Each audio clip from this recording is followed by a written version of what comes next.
Independente de como ou quando a vida surgiu, uma coisa é certa. No início ela era microbiana. Na verdade, não apenas no início, pois os micro-organismos dominaram sozinhos a Terra por bilhões de anos. As primeiras formas de vida, ao que tudo indica, são tão antigas quanto o surgimento dos oceanos, e muito provavelmente eram seres unicelulares procariontes, como arqueias e bactérias. Mas o mundo dos primeiros organismos era diferente do nosso, e de certa forma, praticamente impróprio para a vida como conhecemos hoje, com condições extremas e ausência de oxigênio.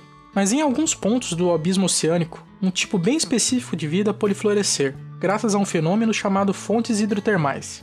Por muito tempo se pensou que a vida só podia existir com oxigênio e luz solar, e que as grandes profundezas dos oceanos eram lugares estéreis onde a vida não poderia prosperar.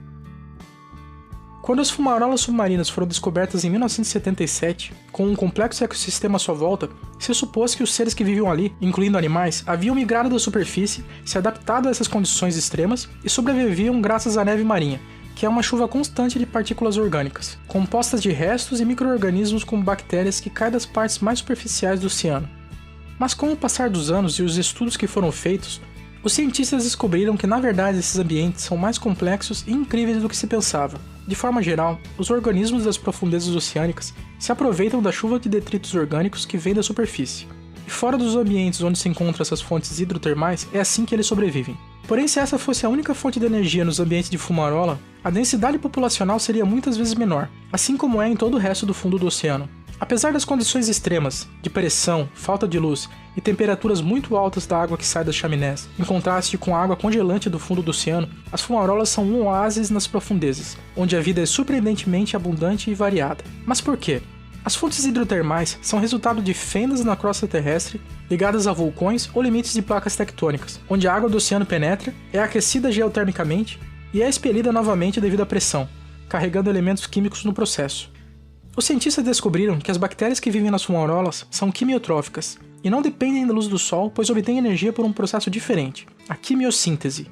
Nesse processo, as bactérias produzem matéria orgânica, ou seja, seu próprio alimento e fonte de energia, através da oxidação de substâncias minerais, que são expelidas em abundância pelas fumarolas. Naturalmente, as bactérias e arqueias servem de alimento para outros seres, e assim uma complexa cadeia alimentar surgiu ao longo de milhares de anos. Por isso, ao que tudo indica, a vida surgiu inicialmente nos ambientes extremos do fundo dos oceanos, e aos poucos migrou para a superfície, e só então se adaptou a usar a luz do sol, ao contrário do que se pensou inicialmente. Essas descobertas mudaram nossa forma de entender como a vida surge e como ela prospera, porque além da falta de luz solar no fundo dos oceanos, o mundo das primeiras bactérias também era muito pobre em oxigênio. Mas isso não era um problema, pois esses organismos eram anaeróbios, ou seja, não dependiam de oxigênio, que só viria a ser abundante na atmosfera com o surgimento de uma nova forma de produzir energia, a fotossíntese. As cianobactérias se adaptaram a obter a energia da luz do sol para produzir sua própria fonte de alimento através da fotossíntese, podendo assim viver mais próximas da superfície.